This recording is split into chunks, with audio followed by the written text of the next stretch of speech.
എല്ലാവർക്കും നമസ്കാരം. എൻ്റെ പേര് പത്രോസ് മേരിദാസൻ. എൻ്റെ താമസം കൊല്ലം ജില്ലയിൽ കോയിവിള എന്ന സ്ഥലത്താണ്. 1976 ഓഗസ്റ്റ് 27 മുതൽ ഞാൻ 2013 സെപ്റ്റംബർ 13 വരെ പ്രവാസ ജീവിതം നയിച്ച വ്യക്തിയാണ്. 1976 ഓഗസ്റ്റ് 27 മുതൽ 2013 സെപ്റ്റംബർ 13 വരെയുള്ള എൻ്റെ പ്രവാസ ജീവിതം വളരെ നിരാശാജനകവും അതോടൊപ്പം തന്നെ സന്തോഷജനകമായ കാര്യങ്ങളും വിശ്വാസത്തിലധിഷ്ഠിതമായ പ്രവൃത്തികളിലൂടെ എനിക്ക് വളരെയേറെ നേട്ടങ്ങൾ കൈവരിക്കാൻ കഴിഞ്ഞിട്ടുണ്ട്. എൻ്റെ വീട്ടിൽ ഞങ്ങൾ കുടുംബത്തിൽ 6 മക്കളാണ്. അതിൽ മൂത്ത മകനാണ് ഞാൻ. എനിക്കുള്ളത് 2 സഹോദരികൾ, അതിനുശേഷം ഒരു മകൻ, അതിനുശേഷം 2 സഹോദരികൾ. അങ്ങനെ 6 മക്കളിൽ മൂത്ത ആളാണ് ഞാൻ. എൻ്റെ ജീവിതം എൻ്റെ ഫാദർ റേഷൻ കച്ചവടം ചെയ്ത പാരമ്പര്യത്തിലൂടെ വന്ന ഒരു വ്യക്തിയാണ്. അതിൽ ജീവിച്ചതുകൊണ്ട് സാമ്പത്തിക ബുദ്ധിമുട്ടുകൾ ഉണ്ടെങ്കിൽ തന്നെയും എൻ്റെ ജീവിതത്തിൽ അതൊന്നും എന്നെ അലട്ടിയിട്ടില്ല. അപ്പോൾ അതിൽ എൻ്റെ പഠിത്തവും എൻ്റെ വിദ്യാഭ്യാസ കാലഘട്ടവും എനിക്ക് സന്തോഷപ്രദമായിരുന്നതിനാൽ പഠിക്കുന്നതിൽ താല്പര്യം കുറവും, അതോടൊപ്പം തന്നെ പഠിത്തത്തിൽ നേതൃത്വവും, അതോടൊപ്പം എന്നെ നയിക്കാനും എൻ്റെ ഫാദറിൻ്റെ അനിയൻ പള്ളിയിലെ പ്രീസ്റ്റായിരുന്ന സിറിൽ നെൽസൺ എന്നെ ആവുന്നത്ര സഹായിച്ചെങ്കിലും എനിക്ക് അതോട് വിദ്യാഭ്യാസത്തിൽ ആഭിമുഖ്യമില്ലാന്നതിനാൽ ഞാൻ SSLC കഴിഞ്ഞ് പഠിത്തം നിർത്തുകയാണ് ഉണ്ടായത്. അതിനുശേഷം 1974 പ്രീസ്റ്റ് തന്നെ എനിക്ക് പാസ്പോർട്ട് അറേഞ്ച് ചെയ്ത് തരാനായിട്ടുള്ള സംഗതികൾ നടത്തുകയും എന്നെ 1976 ബഹ്റിൻ എന്ന സ്ഥലത്ത് എത്തിക്കുകയും ചെയ്തു. അവിടെ എത്തിക്കുന്നതിന് വളരെയേറെ ശ്രമകരമായ ജോലി ഉണ്ടായിരുന്നു. കാരണം അന്ന് എൻ്റെ പാസ്പോർട്ടിൽ UAE, എമിറേറ്റ്സും ഈജിപ്റ്റും മാത്രമേ എൻഡോസ് ചെയ്തിട്ടുള്ളായിരുന്നു. എന്നാൽ ബഹ്റിൻ ആ പാസ്പോർട്ടിൽ എൻഡോസ് ചെയ്തെടുക്കാൻ വേണ്ടി അന്നത്തെ 1650 രൂപ ബോംബെയിൽ പാസ്പോർട്ട് ഓഫീസിൽ കെട്ടിവെച്ച് ബഹ്റിൻ എൻഡോസ് ചെയ്ത് വാങ്ങിച്ചിട്ടാണ് ഞാൻ ബഹ്റിലെത്തുന്നത്. തുടർന്ന് എവിടെയും പോയി ജോലി ചെയ്യാം എന്നുള്ള കരാറിലാണ് ആ വിസ സംഘടിപ്പിച്ച് തന്നത് കോയിവിളക്കാരൻ തന്നെ, ഒരു അലിയാർ കുഞ്ഞ്. ഇപ്പോഴദ്ദേഹം അറിയപ്പെടുന്നത് കോയിവിള അലി എന്ന രീതിയിലാണ്. നിയർ പോലീസ് സ്റ്റേഷൻ്റെ അടുത്ത് തന്നെ അദ്ദേഹം ഒരു സ്റ്റേഷനറി കടയിട്ടുകൊണ്ട് അദ്ദേഹവും പ്രവാസ ജീവിതത്തിൻ്റെ അന്ത്യത്തിൽ വന്ന് കാര്യങ്ങൾ ജീവിക്കാൻ വേണ്ടി ആ പ്രസ്ഥാനം തുടർന്നു പോകുന്നു. ഞാനാണെങ്കിൽ അവിടെ നിന്നും 1978 നേരെ ഖത്തറിലെത്തുന്നു. അതേ കമ്പനി, ബഹ്റിലുണ്ടായിരുന്ന അതേ കമ്പനി തന്നെയാണ് എന്നെ ഖത്തറിലെത്തിച്ചത്. ഞാൻ ആദ്യമായി ബഹ്റിലെത്തുമ്പോൾ യഥാർത്ഥത്തിൽ വെസ്റ്റ് റഫ, അതായത് ഈസ്റ്റ് റഫയും വെസ്റ്റ് റഫയും ഉണ്ട്. വെസ്റ്റ് റഫയിലാണ് ഞാൻ ആദ്യം എത്തുന്നത്. അവിടുന്ന് ആത്മീയ കാര്യങ്ങളിലേക്ക് നീങ്ങണമെങ്കിൽ നമ്മൾ ബഹ്റിൻ തലസ്ഥാനമായ മനാമയിലെത്തണം. മനാമയിലാണ് ഒരു പള്ളിയുള്ളത്. ആ പള്ളിയിലാണ് ആത്മീയ കാര്യങ്ങൾക്ക് വേണ്ടി വെള്ളിയാഴ്ച, നമുക്ക് അന്ന് വെള്ളിയാഴ്ച മാത്രമേ അവിടെ അവധിയായിട്ട് അനുവദിക്കുന്നുള്ളൂ. ആ വെള്ളിയാഴ്ച തന്നെ നമ്മുടെ കർമ്മങ്ങളും വീക്കെൻഡ് എന്നുള്ള നിലയിൽ വെള്ളിയാഴ്ചയ്ക്ക് സൗകര്യപ്പെടുത്തുന്നതാണ്. അവിടുന്ന് നമ്മൾ 5 രൂപ, 5 ബീഡി മീൻസ് 5 ദിർഹംസിന് തുല്യം 5 ബഹ്റിൻ ദിനാറ് കൊടുക്കേണ്ട, അതിൻ്റെ 100-ലൊരു അംശം 5,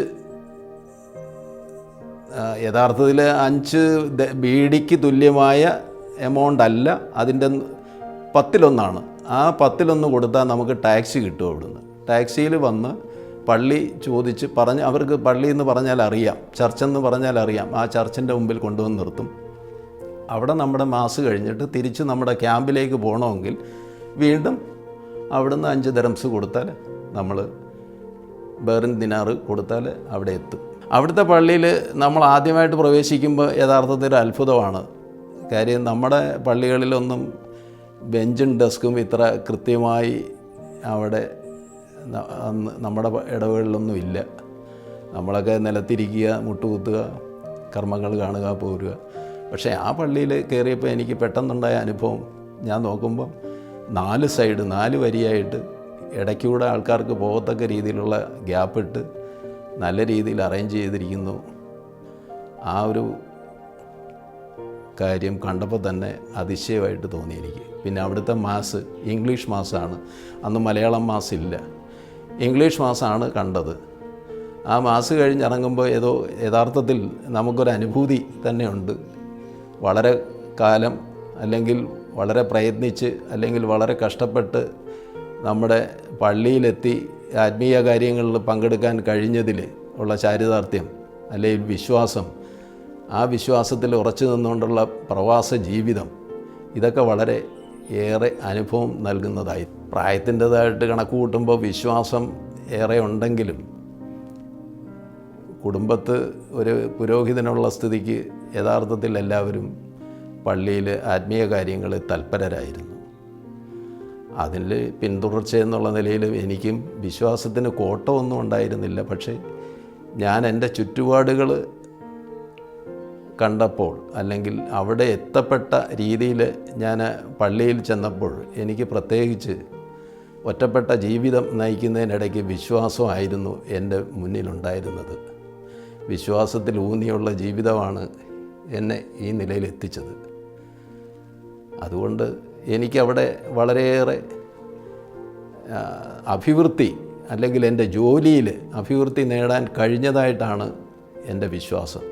അതിൽ നിന്ന് തന്നെയാണ് അതേ കമ്പനിക്കാർ എന്നെ മറ്റൊരു സ്ഥലത്തേക്ക് കൊണ്ടുപോകാൻ നിയോഗിക്കപ്പെട്ടതും. പ്രവാസ ജീവിതത്തിൻ്റെ 2ാം സ്റ്റെപ്പെന്ന് പറയുന്നത് എനിക്ക് അവിടെ അനുഭവപ്പെട്ടത് ദൈവത്തിൻ്റെ അനുഗ്രഹം. എൻ്റെ കമ്പനി വേറെ ഖത്തർ എന്ന് പറഞ്ഞ സ്ഥലത്തേക്ക് കൊണ്ടുവരണമെങ്കിൽ തന്നെ പ്രാഥമികമായിട്ട് അവിടെ പോലീസ് വെരിഫിക്കേഷൻ സർട്ടിഫിക്കറ്റ് വേണമായിരുന്നു. ആ പോലീസ് വെരിഫിക്കേഷൻ സർട്ടിഫിക്കറ്റ് കിട്ടുന്നതിന് വേണ്ടി 6 മാസത്തെ ടൈം ആണ് അവിടെ സാധാരണ നിലവിലുള്ളത്. നമ്മൾ അപേക്ഷ കൊടുത്താൽ 6 മാസം കഴിയാതെ നമുക്ക് പോലീസ് ക്ലിയറൻസ് സർട്ടിഫിക്കറ്റ് കിട്ടത്തില്ല. ആ സ്ഥാനത്ത് ദൈവത്തിൻ്റെ ഇടപെടലിലാണ് എൻ്റെ ഒരു സുഹൃത്ത് കല്ലമ്പലത്തുകാരൻ ബഷീർ ഉണ്ടായിരുന്നു.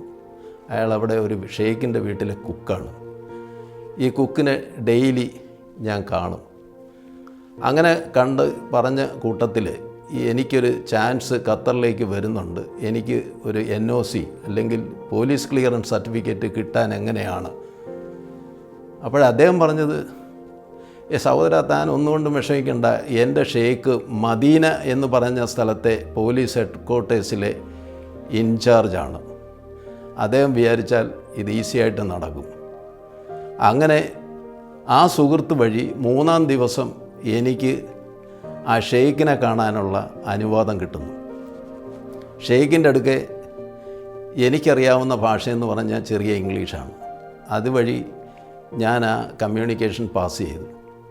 അപ്പോൾ എൻ്റെ അടുക്ക പറഞ്ഞത്, റഫേൽ അവിടെ ഒരു ഷെയ്ഖുണ്ട്, പോലീസ് ഇൻചാർജാണ്, അദ്ദേഹമാണ് ഈ NOC പോലീസ് ക്ലിയറൻസ് സർട്ടിഫിക്കറ്റ് തരുന്നത്. അദ്ദേഹത്തിനെ കണ്ട് 3 ഫോട്ടോ നീ കൊണ്ടുപോകണം, ഞാൻ പറഞ്ഞു വിട്ടതാണെന്ന് പറഞ്ഞാൽ മതി. അപ്പോൾ അദ്ദേഹത്തിൻ്റെ പേര് പറഞ്ഞു, മുഹമ്മദ് അൽ ഖാസിം മുഹമ്മദ്. ഈ പേര് പറഞ്ഞാൽ മതി, നിനക്ക് ആവശ്യമായ സഹായം അവിടുന്ന് ചെയ്തു തരും എന്ന് പറഞ്ഞു. അതനുസരിച്ച് ഞാൻ നേരെ മനാമയിൽ പോലീസ് ഹെഡ്ക്വാർട്ടേഴ്സിലെത്തുന്നു. അവിടെ എത്തിക്കഴിഞ്ഞപ്പോൾ ഞാൻ ഈ ഗേറ്റിൽ നിന്ന ആളിൻ്റെ അടുക്ക തന്നെ ഈ പേര് പറയുന്നു. എന്നെ അവിടെ നിന്ന സെക്യൂരിറ്റി പോലീസുകാരൻ എന്നെ കൂട്ടി നേരെ അതിൻ്റെ ഇൻചാർജായിരുന്ന ആളിൻ്റെ അടുക്കൽ കൊണ്ടുവന്ന് നിർത്തുകയായിരുന്നു. ഞാൻ ഈ അദ്ദേഹത്തിൻ്റെ പേര് പറഞ്ഞപ്പോൾ, നീ അവിടെ ഇരിക്ക്, നിനക്ക് വേണ്ടത് ചെയ്തു തരാനായിട്ട് ഞാൻ ശ്രമിക്കാം പറഞ്ഞ് 3 മണിക്കൂറിന് ഉള്ളിൽ PCC ക്ലിയറൻസ് അടിച്ച് സ്റ്റാമ്പ് ഒട്ടിച്ച്, അവിടുത്തെ റവന്യൂ സ്റ്റാമ്പ് ഒട്ടിച്ച് ആ സർട്ടിഫിക്കറ്റ് കയ്യിൽ തരുന്നു. ഇതുകൊണ്ട് അടുത്ത ദിവസം എൻ്റെ കമ്പനിയിൽ ഞാൻ ചെന്നപ്പോൾ, ഹൈ, നിനക്ക് ഇത്രയും പിടിപാടുണ്ടെങ്കിൽ നീ പിന്നെന്തിനാ ഈ സ്ഥലത്തുനിന്ന് പോകുന്നത്? 6 മാസമായിട്ട് അപ്ലൈ ചെയ്തിട്ട് ഇതുവരെ കിട്ടാതിരിക്കുന്ന പോലീസ് ക്ലിയറൻസ് സർട്ടിഫിക്കറ്റ് നീ 3 ദിവസം കൊണ്ട് ക്ലിയറാക്കി കൊണ്ടുവന്നിരിക്കുന്നു. അവർക്ക് തന്നെ അതിശയം, വിശ്വസിക്കാൻ കഴിഞ്ഞില്ല. അടുത്ത 10 ദിവസത്തിനകത്ത് വെച്ച് എനിക്ക് യാത്രയ്ക്കുള്ള ഡോക്യുമെൻ്റ് ശരിയാക്കി എന്നെ അവർ ഖത്തറിലേക്ക് അയക്കുകയായിരുന്നു. അതൊരു യഥാർത്ഥത്തിൽ ദൈവത്തിൻ്റെ നേരിട്ടുള്ള ഇടപെടൽ അത് തന്നെയാണെന്ന് ഞാനിപ്പോഴും വിശ്വസിക്കുന്നു.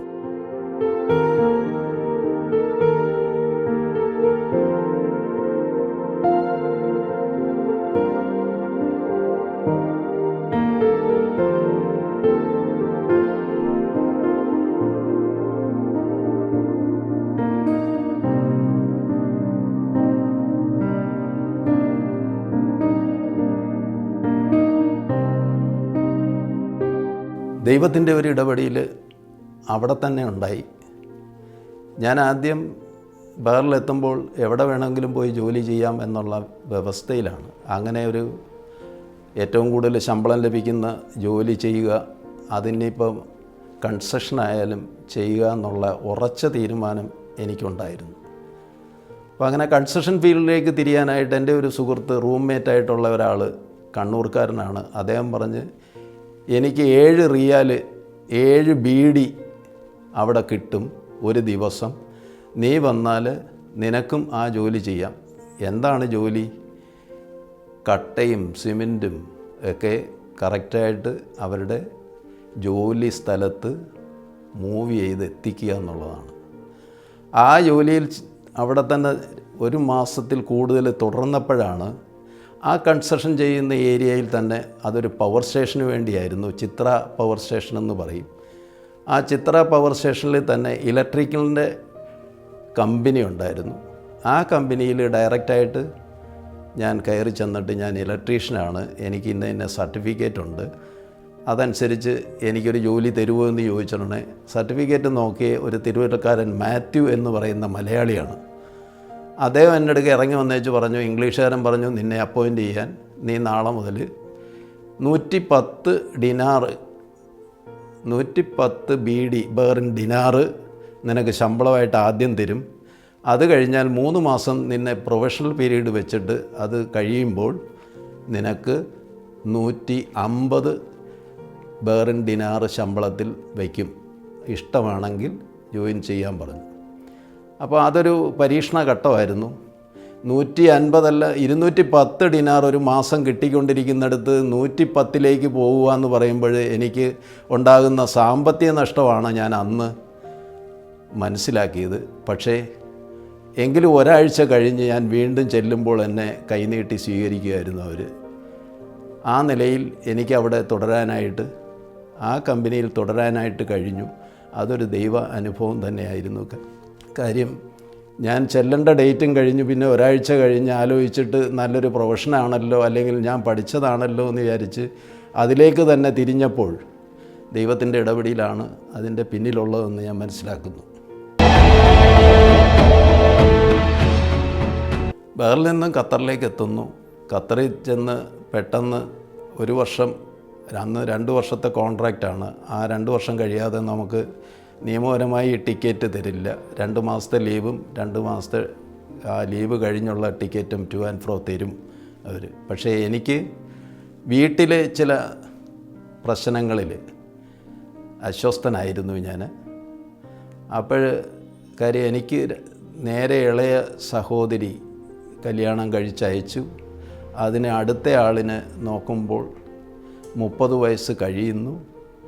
വീണ്ടും ഞാൻ അവിടെ 1 കൊല്ലം കൂടെ നിൽക്കുകയാണെങ്കിൽ എനിക്ക് ബാധ്യതയില്ലാതെ എൻ്റെ സഹോദരിയെ പറഞ്ഞു വിടാം. എന്നിരുന്നാലും എൻ്റെ ഇളയപ്പൻ ഞാൻ നേരത്തെ സൂചിപ്പിച്ച പ്രീസ്റ്റ് കല്യാണത്തിന്, സഹോദരിയുടെ കല്യാണത്തിന് സഹായിക്കാമെന്ന് എൻ്റെ ഫാദറിനോട് വാഗ്ദാനം ചെയ്യുന്നു കുറച്ച് പൈസ.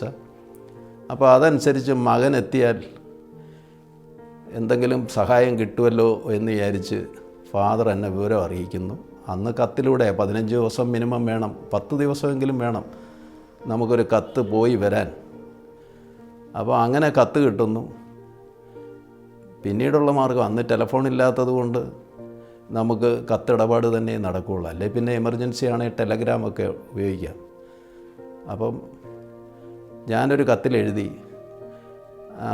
എന്തെങ്കിലും അർജൻറ്റായിട്ട് എനിക്കൊരു ടെലഗ്രാം അയക്ക്, ആ ടെലഗ്രാമിനെ ബേസ് ചെയ്ത് ഞാൻ നാട്ടിലെത്താം, ആ നാട്ടിലെത്തുന്നതോടുകൂടി ബാക്കി കാര്യങ്ങൾ നമുക്കിവിടെ തീരുമാനിക്കാം എന്ന് പറയുന്നു. അത് പപ്പായ്ക്ക് എഴുതി അയക്കുന്നതിൽ ഭേദം അങ്ങനെ ഒരു കത്ത് പപ്പായ്ക്ക് അയക്കുമ്പോൾ പപ്പായ്ക്ക് അതിൻ്റെ സീരിയസ്നെസ് മനസ്സിലാക്കാനോ അല്ലെങ്കിൽ അത് എന്തിനു വേണ്ടിയാണെന്നോ ഉള്ള സംശയം വരുന്നത് കൊണ്ട്, വരാനുള്ള സാധ്യതയുള്ളതുകൊണ്ട് ഞാൻ എൻ്റെ ഒരു സഹോദരൻ, എൻ്റെ അമ്മയുടെ ജ്യേഷ്ഠത്തിയുടെ മകൻ, തെക്കുംഭാഗത്തുകാരനായ ഒരു ജോസഫുണ്ട്, എൻ്റെ പ്രായമാണ്, അയാൾക്ക് കത്തെഴുതി അയാളതനുസരിച്ച് എമർജൻസി ആയിട്ട് എത്താൻ വേണ്ടി എനിക്കൊരു ടെലഗ്രാം മെസ്സേജ് അവിടെ അയക്കുന്നു. ആ ടെലഗ്രാം കിട്ടി. രണ്ടാമത്തെ ദിവസം ഞാൻ അവിടുന്ന് ഖത്തറിൽ നിന്ന് ഇവിടെ വരികയാണ്. വന്ന് യഥാർത്ഥത്തിൽ അനിയത്തിയുടെ അല്ലെങ്കിൽ സഹോദരിയുടെ കല്യാണത്തിന് വേണ്ടിയാണ് വന്നതെങ്കിലും സാമ്പത്തിക ബാധ്യതകളിൽ ഞെരുങ്ങുന്നത് കൊണ്ട് അത് 2 കല്യാണമാക്കി മാറ്റേണ്ടി വന്നു. ഒന്ന് എൻ്റെയും ഞാൻ നേരത്തെ ഉദ്ദേശിച്ച സഹോദരിയുടെയും. എൻ്റെ കല്യാണം 3 ദിവസം മുമ്പ് നടത്തി. അതിൽ നിന്നുള്ള ഷെയർ എൻ്റെ സഹോദരിക്കും കൂടെ നൽകിയാണ് എൻ്റെ സഹോദരിയുടെ കല്യാണം നടത്തുന്നത്. ഇപ്പോഴും സുഖമായി ജീവിക്കുന്നു.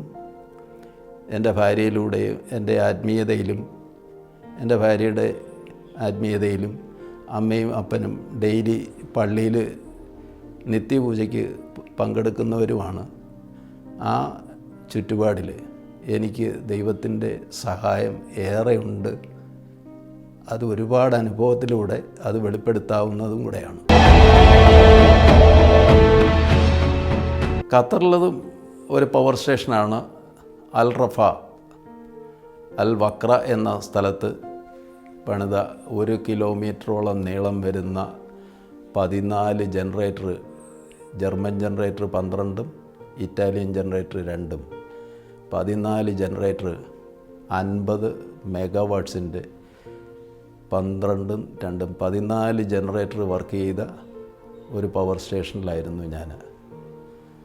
അവിടുന്ന് ക്യാമ്പ് അടുത്ത് തന്നെയാണ്. പക്ഷേ പള്ളിയിൽ പോകണമെങ്കിൽ ദോഹയിലെത്തണം. ദോഹയിലെത്താൻ ആരെങ്കിലും കൂട്ടുകാരുടെ വണ്ടിയില്ലാതെ നമുക്ക് അവിടുന്ന് വല്ലപ്പോഴും ഓടി വരുന്ന ടാക്സി എന്നുള്ള നിലയിൽ കൃത്യമായി പള്ളിയിൽ പോയി വരാനുള്ള ബുദ്ധിമുട്ട് കണക്കിലെടുത്തുകൊണ്ട് അവിടെ തന്നെ ഉണ്ടായിരുന്ന തിരുവല്ലക്കാരനായ ഒരു തോമസ്, അദ്ദേഹത്തിന് വണ്ടി ഉണ്ടായിരുന്നു.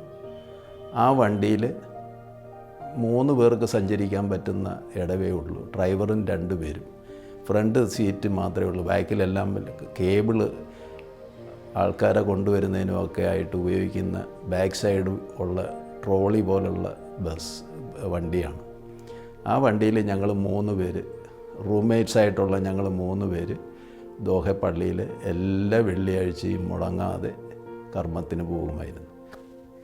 അവിടെ യഥാർത്ഥത്തിൽ അന്ന് പള്ളിയെന്ന് പറയാനില്ല, എന്നാൽ പള്ളിക്ക് വേണ്ടി കൊടുത്ത ഒരു ഹാള്, അതിലായിരുന്നു എൻ്റെ ആത്മീയ കാര്യങ്ങൾക്ക് വേണ്ടിയുള്ള യാത്രയും ആ ഇടവും കണ്ടത്. ഖത്തറിലുള്ള എല്ലാ മലയാളികളും അവിടെയാണ്. ഖത്തറിലുള്ള എല്ലാ ക്രിസ്ത്യാനികൾക്കും ആ പള്ളിയാണ് ഉപകരിച്ചിട്ടുള്ളത്. ഖത്തറിൽ നിൽക്കുന്ന സമയത്താണ് ആകസ്മികമായി എൻ്റെ പപ്പ മരിക്കുന്നത്. ആ പള്ളിയിലെ കർമ്മ സമയത്താണ് അത് പള്ളിയിൽ നിൽക്കുന്ന സമയത്ത് തന്നെയാണ് എൻ്റെ പപ്പ നാട്ടിൽ മരണമടയുന്നത്.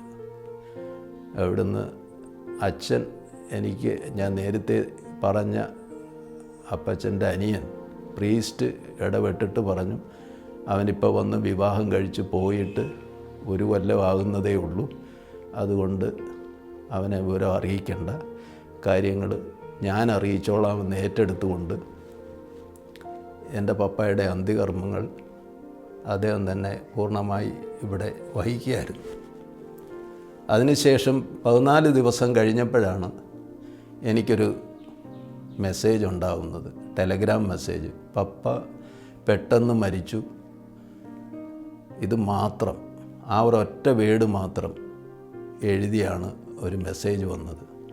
ആ മെസ്സേജിനെ തുടർന്ന് എനിക്ക് പപ്പായെ കാണാനൊക്കില്ല എങ്കിലും നാട്ടിലെത്തണം എന്ന ഒരു വാഞ്ച, ഒരു അഭിനിവേശം, അത് എന്നെ നാട്ടിലെത്തിക്കാൻ വേണ്ടി ശ്രമിച്ചപ്പോൾ ഉംസെയ്ദ് എന്ന് പറഞ്ഞ സ്റ്റീൽ കമ്പനി വർക്ക് ചെയ്യുന്ന സ്ഥലം അവിടുന്ന് 120 കിലോമീറ്റർ ദൂരമാണ്.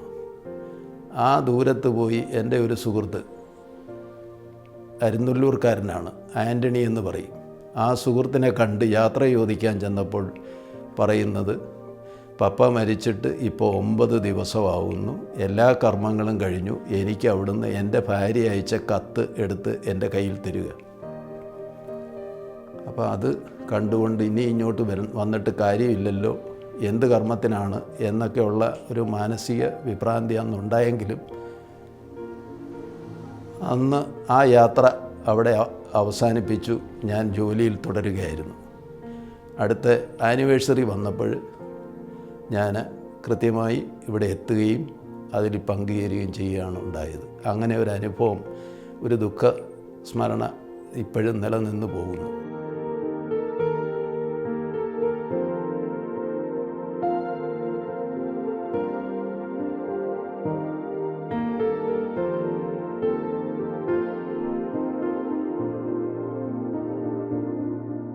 ഖത്തറിൽ നിന്ന് മസ്കറ്റിൽ എത്തുന്നു. മസ്കറ്റിൽ 2 പ്രാവശ്യം ഇതുപോലെ ഇടവേളയ്ക്ക് വന്നു. ഇലക്ട്രിക്കൽ കമ്പനി ആയിരുന്നു, അവിടെ ജോലി ചെയ്തു. അവിടുന്ന് ഒരു അനുഭവം ഉണ്ടായി. ദൈവത്തിൻ്റെ അനുഭവം തന്നെയാണ്. എനിക്ക് എൻ്റെ സെക്ഷൻ മാറേണ്ടി വന്നു. അവിടെ വെച്ച് ഒരു ചെറിയ പണിഷ്മെൻറ്റോട് കൂടിയാണ്. ഞാൻ ഇലക്ട്രിക്കലിൻ്റെ ജോബ് ചെയ്തുകൊണ്ട് നിൽക്കുന്ന സമയത്ത് ഗ്ലൗസ് ഇട്ടില്ല എന്നും പറഞ്ഞ് എന്നെ അവിടുന്ന് ജോലിയിൽ നിന്ന് മാറ്റി നിർത്തി 2 മണിക്കൂർ. എനിക്കത് വളരെ ബുദ്ധിമുട്ടുണ്ടാക്കിയതാണ്. പക്ഷേ എന്തിനു വേണ്ടിയാണെന്ന് അപ്പോഴവർ പറഞ്ഞില്ല. കമ്പനിയിൽ വന്നപ്പോഴാണ് സേഫ്റ്റി നിയമം ലംഘിച്ചു, അതുകൊണ്ടാണ് 2 മണിക്കൂർ ഒഴിവാക്കിയതെന്ന് പറഞ്ഞു. അപ്പോഴെനിക്കൊരു ധാരണ, എന്നാൽ ഇപ്പോൾ ഈ സേഫ്റ്റി തന്നെ ഒന്ന് മനസ്സിലാക്കി വെക്കണമല്ലോ, എന്തൊക്കെ കാര്യങ്ങളാണ് സേഫ്റ്റിയിൽ. അവിടെ നിന്നുകൊണ്ട് PDO എന്ന് വെച്ചാൽ അവിടുത്തെ ഒമാനിലെ പെട്രോളിംഗ് ഡിപ്പാർട്ട്മെൻറ്റാണ്, അവരിൽ ഉണ്ടായിരുന്ന സേഫ്റ്റി ഓഫീസറെ സമീപിച്ചു. അദ്ദേഹം ചില ബേസിക് എനിക്ക് തന്നു. അദ്ദേഹത്തിനോടൊപ്പം 6 ദിവസം ഞാൻ ട്രെയിനിങ്ങിനുണ്ടായിരുന്നു. അദ്ദേഹം വളരെ സാറ്റിസ്ഫൈഡ് ആയതുകൊണ്ട് അദ്ദേഹത്തിൻ്റെ കയ്യൊപ്പോട് കൂടി ചേർന്ന ഒരു സർട്ടിഫിക്കറ്റും എനിക്ക് നൽകി. ഞാൻ അത് വെച്ചിട്ട് പ്രവാസ ജീവിതം അവിടെ അവസാനിച്ചെന്ന് വിചാരിച്ചു ഞാൻ പോരുന്നു. അവിടുന്ന് തിരിച്ചു പോരുന്നു. വീണ്ടും ഞാൻ ഷാർജയിലെത്തുകയാണ് 1996.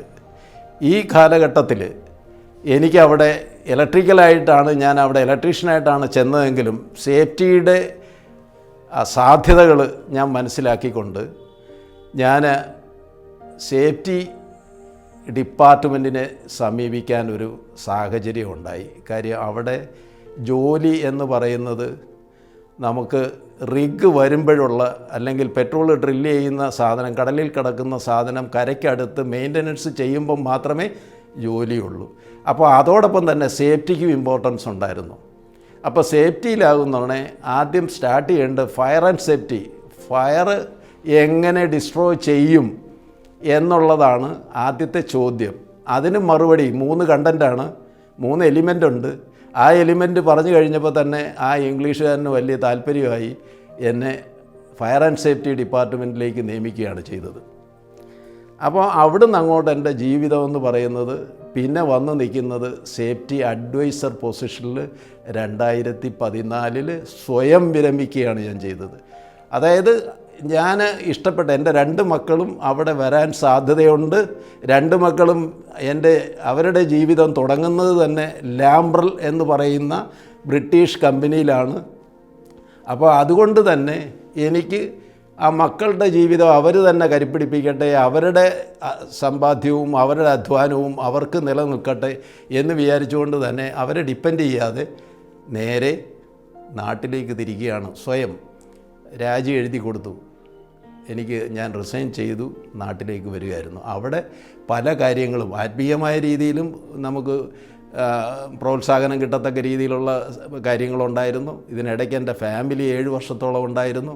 ഇതിനിടയ്ക്ക് അവിടെ കോയിവിള പ്രവാസി അസോസിയേഷൻ എന്നും പറഞ്ഞ് നമ്മൾ KPS എന്ന് പറയുന്ന സംഘടന ഉണ്ടാക്കി.